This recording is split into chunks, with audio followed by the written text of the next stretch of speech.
آج ہم فرشتوں کے بارے میں پڑھتے ہیں، سمجھتے ہیں کہ فرشتوں کا کیا کام ہوتے ہیں، فرشتوں سے اللہ تعالیٰ کیا کام لیتے ہیں۔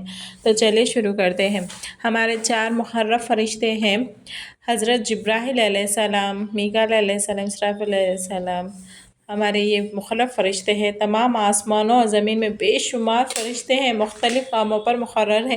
یوں سمجھو کہ آسمان اور زمین کے سارے انتظامات خدا تعالیٰ نے فرشتوں کے ذمے کر رکھے ہیں، اور فرشتے تمام انتظام خدا تعالیٰ کے حکم کے موافق پورے کرتے رہتے ہیں۔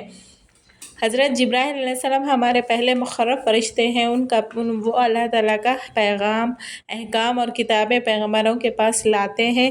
بعض مرتبہ انبیاء علیہ السلام کی مدد کرنے اور خدا اور رسول کے دشمنوں سے لڑنے کے لیے بھی بھیجے گئے۔ بعض مرتبہ خدا تعالیٰ نے نافرمان بندوں پر عذاب بھی ان کے ذریعے سے بھیجا۔ حضرت میکائیل علیہ السلام ہمارے دوسرے فرشتے مقرب اور مخلوق کو وہ روزی پہنچانے اور بارش وغیرہ کے انتظام پر مقرر ہے، اور بے شمار فرشتے ان کے ماتحتی میں کام کرتے ہیں۔ بعض بادلوں کے انتظام پر مقرر ہے، بعض ہواؤں کے انتظام پر مامور ہیں، اور بعض دریاؤں، تالابوں، نہروں اور پر مقرر ہے، اور ان تمام چیزوں کا انتظام خدا تعالیٰ کے حکم کے موافق کرتے ہیں۔ حضرت اسرافیل علیہ السلام تیسرے فرشتے ہیں۔ وہ قیامت کے دن سور پھونکیں گے۔ حضرت اسرافیل علیہ السلام مخلوق کی جان نکالنے پر مقرر ہے، اور ان کے بھی ماتحتی میں بے شمار فرشتے کام کرتے ہیں۔